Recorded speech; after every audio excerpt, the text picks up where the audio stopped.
To hell with the date on your birth certificate. Let's talk about what we have in common across generations. Life, sex, and tech at any age.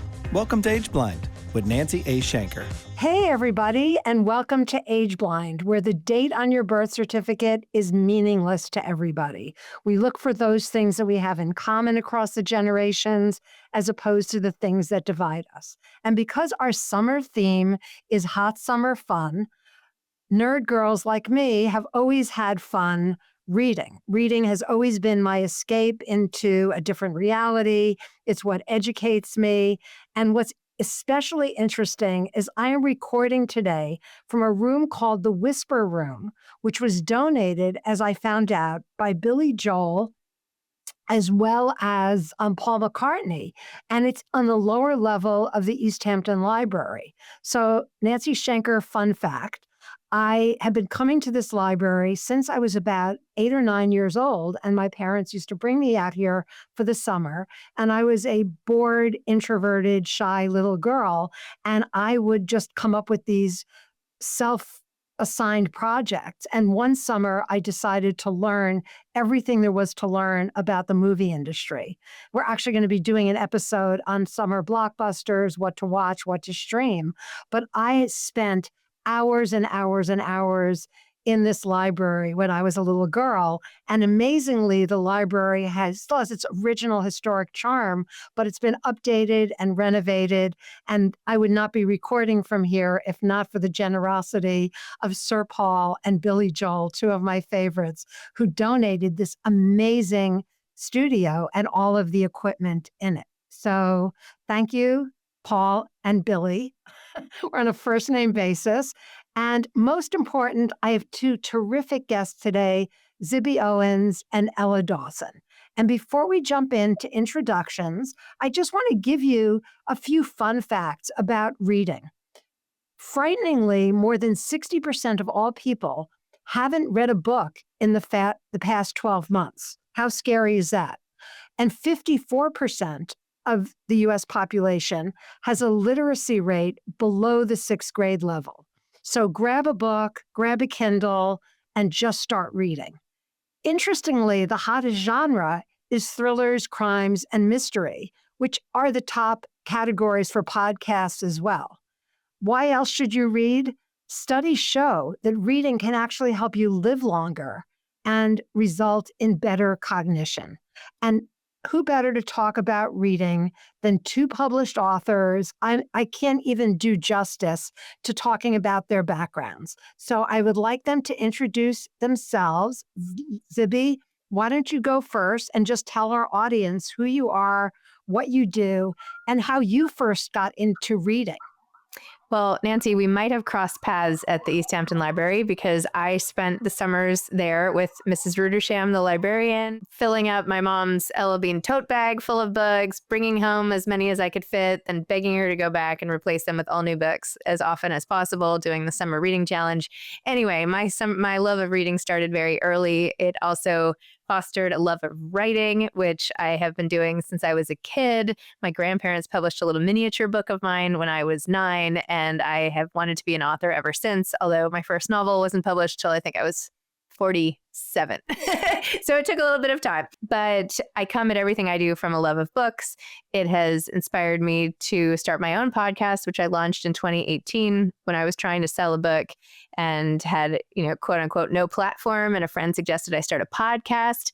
Little did I know that I would fall in love with podcasting and my own writing would fall way down the list of things that were important to me. But I started a podcast called Moms Don't Have Time to Read Books in 2018. And that spawned a lot of other offshoots. The podcast is now called Totally Booked with Zibby. It's been in the top 200 on the arts charts for years on end and has really changed my life in so many ways. Yes, I've become an author. I've now written or edited 6 books and anthologies, including the USA Today bestsellers Blank and On Being Jewish Now, Reflections from Authors and Advocates. I have a bookstore that I own in Santa Monica, California called Zibby's Bookshop, which we curate based on emotion and specific topic rather than by genre. And I started a publishing company in 2023. Our first book came out. I started it in 2021, and we publish a book a month in fiction and memoir, and have been doing lots of other things as well, including retreats, which we do about 4 times a year, tons of events, live podcasts, and more. But that's where we are right now. That's terrific, Zibby. And Ella. I don't know how to follow that. I am a little earlier in my career. My first book came out over the summer last year in June. It's called But How Are You Really? I'm a duplicate in the screen right now for folks watching.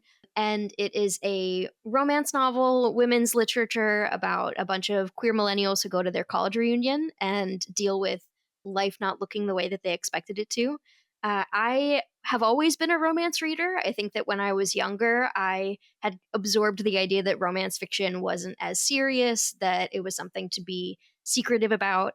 And when I went to college, I studied feminist pop culture criticism, and I had a real snobby attitude about romance even then. And one of my professors, bless her heart, was like, I think you should probably reflect on that a little bit. And during the pandemic, when romance became much more mainstream and kind of exploded in readership and invisibility, I realized that this was a great moment to come forward about being a romance lover and to start talking more publicly about why the genre has such a wonderful opportunity to talk about actually really important social issues. It's a safe, soft place to land, and that promise of the happily ever after kind of gives readers the freedom and security to talk about whether it's mental health or identity or queerness or different types of repression. And in the fall last year, I started a podcast that I host and edit and do all myself. It's an indie production called Rebel Ever After, where each week I interview a different author about how they integrate progressive values into their romance novels and how they're expanding our conception of the happily ever after beyond just marriage and children and epilogue babies, although that's all great, but maybe it's starting a bar with your polyamorous throuple or going back to grad school while moving in with your best friend turned husband for insurance purposes turned actual soulmate. So that's what I'm up to. I'm over creating podcasts and queer books about happily ever after. That's awesome. Yeah, I mean, it's so interesting how here we are, 3 storytellers of 3 different decades who evolved into different media for telling our stories. So I started out my professional career in publishing, went to NYU's graduate publishing program at night. It was the first year they had a publishing program. Wrote my thesis on the status of women in book publishing and realized that although publishing was a woman-dominated industry, fewer than 5% of the CEOs were women. I had to actually tally them up by hand because there was no internet or ChatGPT. And I don't know that that statistic has changed all that radically because I left publishing, went into financial services, and then ended my corporate career in the publishing industry, where the company that I worked for actually owned the company that I worked for right out of college. So it's sort of like I came full circle. And then I've self-published 12 books, all on Amazon. I started a podcast, started a blog. I just found my original blog dating back to 2007. And now I'm doing video, which scares the crap out of me because, as a book girl, I'm used to being kind of behind the scenes, reading and writing. So being out in public is very new to me.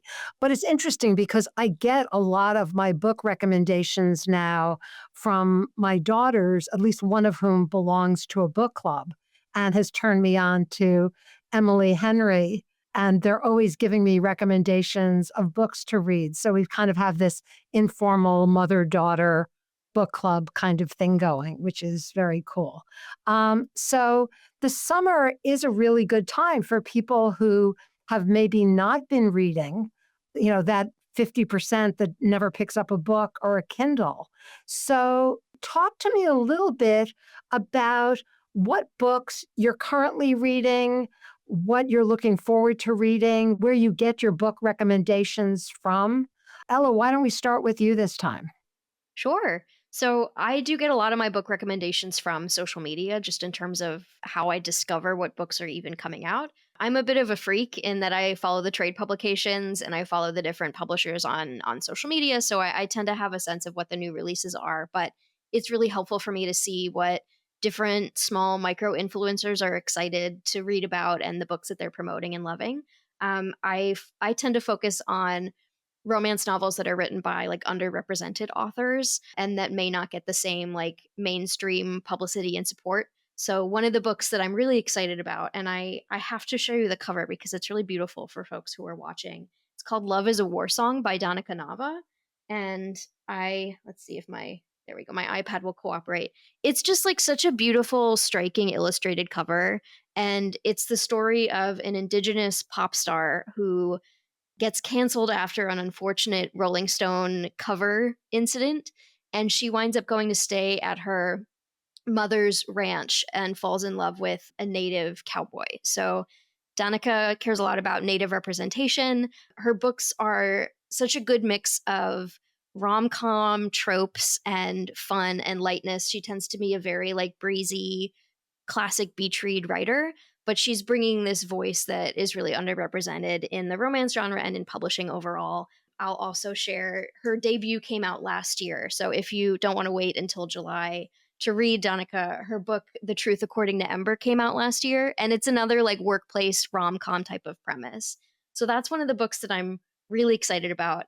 And then I also want to shout out my friend Betty K. Wett's book came out today, Tell Me How You Really Feel, which is for us podcasters. It's about two friends from college who have a sex and relationships podcast together. And they get this really exciting streaming deal from a major podcasting audio platform. But the two of them can't really be in the same room together because they may have slept together and can no longer speak to each other. So that's where the book starts. And it's really fun and sexy. I think Betty does a really good job of tackling things like consent and communication and pleasure in a way that doesn't feel like didactic. It's just really fun and breezy. And she's also just really nice. So those are two books that I'm really excited about. It's awesome. And Zibby, what about you? What's going to be in your beach bag in the Hamptons this summer? I actually just today on my podcast released my episode with Tings, and her book is Hotter in the Hamptons, which is quite the steamy beach read, I must say. I actually just got an advanced copy of John Irving's new book, which I could not be more excited about. I'm such a huge fan of his. It's coming out in October, and it's called Queen Esther. So I'm very much looking forward to reading that. It might take me a bit over the summer because I'm going to have to linger over every page. I'm doing a bunch of podcasts tomorrow, and I'm actually really interested. And I don't usually read a ton of self-helpy type stuff, but Susie Welch's Becoming You is really a great outline for how to live a life that you will enjoy, a life of purpose. It links to some quizzes on her website, which of course I've taken, about, how far are you from the life you're living and the life you want, and how can you bridge the gap? And I don't know, I eat that stuff up. So I am really enjoying that and can't wait to delve deeper into that with her. Yeah, I am looking forward to Jennifer Weiner's latest book and Emily Henry. I write for an online business magazine. So my stuff that I'm writing during the day is usually pretty heavy. So when I lie in bed at night and I leave my phone in the other room, I shun the blue light and I flip the pages instead as a way of falling asleep. And there's always a rom-com at my bedside. And occasionally I'll pick up a self-helpy book. One of the best books I read recently, which was nonfiction, was called Cue the Sun, CUE, about the evolution of reality TV. And it begins with Candid Camera / Candid Radio, and it ends with The Apprentice. So it's basically, it's pretty heavy and it's pretty long. It's Emily Nussbaum, who's a Pulitzer Prize winning author. But as a reality TV fanatic, I thought, well, this is a way of kind of legitimizing my love of crap TV by looking at it through as a societal movement, because reality TV is both a reflection of and an informer of where society is going. And this season on 90 Day Fiancé, they actually have a queer couple where the much younger fiance is going through sexual reassignment. And then there's a throuple. So it's been really interesting. I mean, not for me because living Nancy, there's a lot of talk about thruffles from your little square here in this podcast. I don't know. You want to tell us something? Too long a pause. Yeah, throupling is clearly having a moment. You know, I was married for 27 years. I'm now divorced. I'm not sure I want one committed person in my life, much less two. So it could be very confusing, but I do understand why some people are going in that direction these days. So yeah, a lot of my podcasts, it's sex, life, and tech. The sex ones always seem to get the best listenership.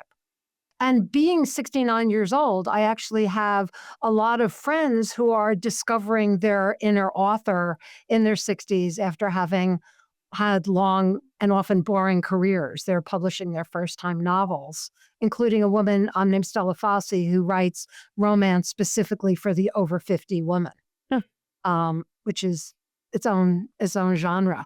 So what are some of the books from your childhood that have had a significant impact on you, childhood or teen years? Zibby, you first. I'm a big Judy Blume fan, like probably many, and I'm interviewing her next week. It was probably a life highlight when she called me on the phone yesterday, and I wanted to tell the entire world, but I also wanted to try to play it off like I was cool with it. So I didn't post it, but inside I'm still freaking out about it. So anyway, I'm a huge Judy Blume fan. Also just all the classics. My mom would read me Little Women and Charlotte's Web I read myself, and just all of those books, and a million picture books. Little House on the Prairie I was obsessed with. So whatever I could get my hands on. Then I finished all the children's books, and I worked my way through my mom's library where she was reading Judith Krantz, and that was definitely not appropriate for me at that age, but it's fine. So I learned about everything in life. So I just like to read and make myself random challenges, like find the longest book possible and find this type of book, and I don't know, all the books. Yeah, no, I get it. People like us who just get turned on walking into a library. We're an interesting and hopefully surviving breed. My 9-year-old granddaughter, and even I have an 18-month-old granddaughter, and she lights up when she walks into the children's section of the library, and I helped her pick out books when I was visiting last week. And it's great to be able to pay it forward to more generations. Ella, what about now? I'll start feeling really old when I hear what books you were reading when you were a kid or a teenager that impacted your life. Yeah, the first book that comes to mind whenever I think about this is Ella Enchanted by Gail Carson Levine, which it's kind of like a middle grade, I guess, book. Because my name is Ella, growing up, everyone would always give me Ella and Cinderella themed presents. And Ella Enchanted is such a classic of children's literature in terms of taking on the Cinderella story and subverting it in really wonderful ways. And so I read it a million times. I used to go to the library and take out the audiobook on cassette tape and listen to it on my mom's Walkman. And I revisited it a few years ago and read it as an adult and realized it's a book about consent and what happens when, as a young girl and a young woman, you are unable to say no to the world because of fairy godmother's misplaced curse. And I realized how much that book had stuck with me and shaped me as a person even before I really understood consent and had no conception of bodily autonomy. And so that's a book that I really love, and I'm glad that it's still so popular and that it's kind of had a resurgence. And yeah, I always want to recommend it to folks when they're getting books for their kids. It's great. Yeah, I was a big Nancy Drew fanatic, my namesake. I was named after Nancy Drew and Nancy Sinatra. And I still love doing a deep dive on Google for random Bumble dates to find out as much as I can about them. So I have that the sleuth and the go-go boots still in my blood. And even though my father was a gynecologist, my mother was raised in an Orthodox Jewish home and was always kind of weird about sex.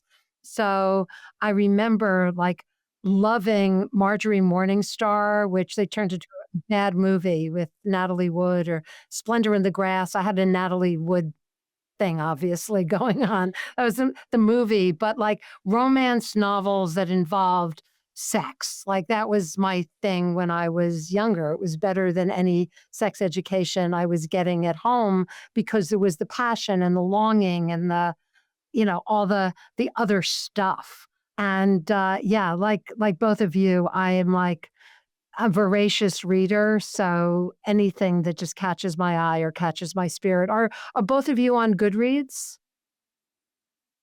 Yeah, for For those better or for people who've worse. never heard of Goodreads, hard to believe, but it is a great way to find out what your friends are reading, to get recommendations. It's like the Rotten Tomatoes, but it's a little bit more intimate because you know the people who are recommending books to you. So I sometimes get my recommendations from Goodreads as well, which is if you're not sure what you want to read, it's a really good way to get recommendations.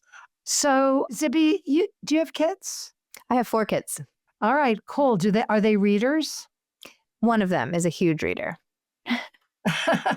And Another one likes to read, and the other 2 just no, not so much. yeah, I got my kids into reading just through comic books. They would always pull out an Archie comic book or a Betty and Veronica and just read while they were eating their breakfast. So I'm a big believer that as long as you're reading, anything is good to read. So both of you are published authors. What advice, there's so many people out there who say, oh, I really want to write a book, or I'd like to publish a book someday, or I have this manuscript that I've been working on. What sage advice do you have for people who want to become published authors, whether it's self-published or working with one of the publishing houses? Ella, you want to go Yeah. first? Sure. It's a big question. I think something that I've been thinking about now that my first book is out in the world and I'm struggling to write a second is just that some of the most joy that you will have as an author is when it's just you and your manuscript and you and your draft. And you can focus on the joy of writing, on getting weird on the page, on experimenting, and protecting that creative space is really important. And once you do publish your book, whether it's self-publishing, whether it's traditional publishing or a hybrid model, there's so many different ways to publish these days. Once the book is out in the world, it no longer belongs to you and it becomes a business of its own or a piece of content. And so enjoying the time when it is just you and the book, even if you are really anxious to get to the next stage of publishing, is really important to just hold close to that. And something that's a challenge I'm having now is I want to write a second book, but I have that voice in my head of like, well, how will I market this? And how will we list it genre wise? And is it marketable? And it's so, I have all these voices in my head and I'm trying to go back to that kind of ignorance is bliss stage that I had a few years ago where I had no idea and it was just me and the page. So even if you're rearing to go, try to enjoy every step of the process. Love that. Love that. And it doesn't have to be on a bookshelf. I was really encouraged to see that Barnes and Noble is opening bookstores again. And there's one actually in East Hampton, Zibby, in the old Bridgehampton Mall. I know. Yeah. I've been So there. that's really cool. And there's a huge one, there are actually 2 huge ones in Arizona where I live, because there's an older population and we do tend to be, readers of printed books. So it's good to see the bookstore making a comeback. And interestingly, it's TikTok and social media that have created this resurgence of writing and reading, because that's where people are getting recommendations from now. And Zibby, I know, you have a bookstore, you have a publishing company, you're published. What advice do you have for those people who say they always wanted to write their memoir or they have a novel inside them or... Yeah. I think you need to find people you feel comfortable sharing your work with before you submit. You really only have one shot with a publisher, and for each book at least. And you have to go out with your best foot forward because everybody else is doing that. Some have come in through great agents who have taken the time to help with rounds of edits. And if you're submitting something that you wrote once and you're like, oh, I think it's good enough. I'll work with the publisher on it. Like those days, I don't know if those days ever existed, but they're certainly not here today. You need to convince the publisher that you have a whole package. And that doesn't mean that you have to have a ton of followers, but you have to have your own sort of mini strategy and your own business plan, essentially, and find a way to differentiate yourself and your book from all the millions of other books out there. And many people do, and they do a great job. And I would say take a class, get feedback, just make sure your writing is up to snuff and figure out why you are publishing. If you are doing this to make a lot of money, like find a different job. I know it was never, I mean, it's like winning the lottery in writing. So you might as well be doing it because you love it. And in that case, do you need to publish it? And in what format? Is self-publishing scratching the itch? Do you want a traditional publisher? And, Ella, to your point about marketing and the paralyzing feeling of knowing too much and then trying to be the creator as well as sort of the marketer, you have to shut that part of your brain off or you'll never produce anything. And people can sell anything that's great. I think that's what's the saving grace. If you write something amazing, people will find a way to sell it. But if you write something to try to fit a niche, like if I start writing romantasy because it's selling, like that's not going to work, because what's deep in my heart is writing authentic stories about being a busy mom or something like that, So don't try to fit a square peg in a round hole. Be totally authentic to you. Write in your voice that nobody can imitate, and get lots and lots of feedback before you submit it, and try to find an agent first. It was interesting. Thank you, Zibby. That was great. One of my shows that I've been binge watching here is like a crossover from reading to watching, is the new John Hamm series, Your Friends and Neighbors, about a guy who loses his job and starts robbing his neighbors' houses to make money. And I'll watch anything with John Hamm in it just because I miss the days of Mad Men. But what was interesting is when the credits came up, I found out that it had been written by Jonathan Tropper, who was one of my favorite novelists. Oh, and yeah. I met him years ago, and he had this dream of being able to actually produce something that he wrote. And so I was so happy when I saw that, because for an author to then give their story over to somebody else to turn it to a movie, one of his other novels was kind of butchered when it got to the screen. So I was really heartened to see that, maybe 15, 20 years later, he's in Hollywood and he's actually getting to write and produce a story that he feels good about. Oh my gosh, I have to have him on my podcast. I'm such a huge fan. And I went to an event with him literally 15 years ago for his book. And that's just amazing. I'm so Book excited. of Joe. Yeah. This is where I live. This is where I leave you. Is that what it's called? Yes. Yeah. Book of Joe. This is where I leave you. Yeah. Yep. Total fangirl. I've always been like that. For me, meeting an author is always as cool as meeting a movie star. So I agree. Super excited. I was explaining to my daughter that I can't read library books in Arizona during the summer because the heat melts the bindings. Oh my gosh. So I end up, and I can't read on a Kindle or device because I'm a page turner. I just love the feel of paper when I'm reading. So I have to buy books over the summer, which is great for authors and bad for my wallet. But you have been amazing guests. How can people reach you? Obviously, Zibby, you don't want to get 1,000 pounds of unsolicited manuscripts, but I do love your work. And this, again, coming out of the publishing industry, I've just found your journey to be amazing. So what are the best places to find you, Zibby? I have a Substack. You could get to that at zibbyowens.com. And my company's site is Zibby Media, and we have .com, and we have lots of newsletters you can sign up for. But mostly I am on Instagram way too much at Zibby Owens. And Ella, what about you? Sure. You can go to rebeleverafterpod.com if you want to listen to the podcast where I interview romance authors. You can also follow me at Bros and Prose on Instagram and Blue Sky and pretty much everywhere, because I used to write prose about bros. I have since reformed. Yeah, and you can also buy my book, But How Are You Really, which is available in stores now, and also just got a refreshed cover for the ebook that includes discussion questions. So yeah. I forgot to even mention my podcast. I am so bad at marketing. Totally Booked with Zippy. You can find me there too. Awesome. And obviously, if you're listening to this or watching it, you probably have found me at least once. But my personal brand is nancyaf_ on Instagram and nancyaf.com. The F stands for what you would imagine it would stand for, but also fearless, flawed, factual, and podcast is available on YouTube, on Apple Podcasts, on Spotify, wherever you happen to get your content. And this month is Ageism Awareness Month. There's a campaign going on called Flip the Script, which really builds awareness of ageism at both ends of the spectrum. And as I like to say, women seem to be screwed in the corporate world at any age. When you're in your 20s, you're considered young and inexperienced and naive. When you're in your 30s, they're convinced you're going to have babies and leave jobs. When you get to your 40s, you're already starting to be considered over the hill.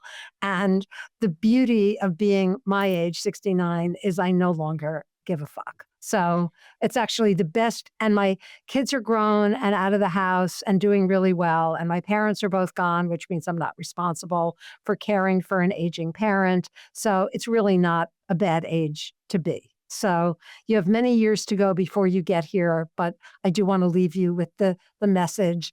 Age blind, but I'm enjoying life more now than I think I have at any other era. And I still have another 30 years to go.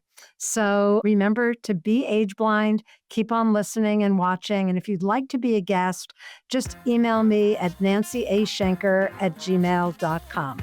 So have a great day. Be age blind. Peace out. Yes.